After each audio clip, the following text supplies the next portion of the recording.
பழனிசாமி தன்னுடைய 4 ஆண்டு ஆட்சியில என்ன செஞ்சாரு?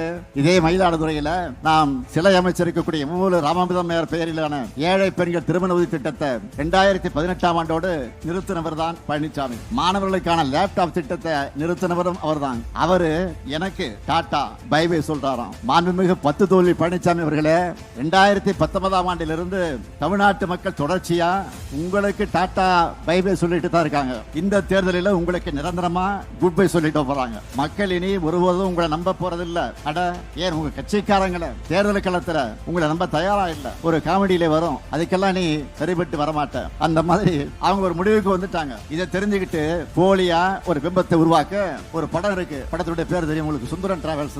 அந்த மாதிரி பஸ் எடுத்துக்கிட்டு கிளம்பிட்டாரு. இப்போ அந்த பஸ்ல இருந்து புகை வர்ற மாதிரி இப்ப ஒரு வாயிலிருந்து பொய்யும் அவதூறுமா வந்துகிட்டு இருக்கு. மக்கள் உங்களை நம்ப தயாரா இல்ல. விரக்தியில என்ன பேசுறதுன்னு தெரியாம தமிழ்நாட்டு மக்கள் உங்க மேலேயே குற்றச்சாட்டு வைக்கிறார், உங்களை கொச்சைப்படுத்துகிறார். என்னன்னா 1000 ரூபாய்க்கு ஏமாந்துட்டீங்களே, மக்கள் ஏமாறல, பாஜகவை நம்பி நீங்க தான் ஏமாந்து போயிருக்கீங்க. உங்க சுயநலத்துக்காக உங்க குடும்பத்தினரை ரைடில் இருந்து காப்பாத்துறதுக்காக அதிமுகவையே டெல்லியில போய் அமித்ஷா கிட்ட அடமானம் வச்சுட்டு வந்திருக்கிறீங்க.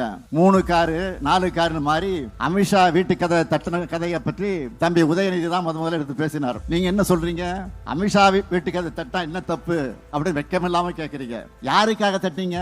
உங்க குடும்பத்தை ரைடில் இருந்து காப்பாத்த உங்க கட்சியை அடமானம் வைக்கத்தானே தட்டினீங்க.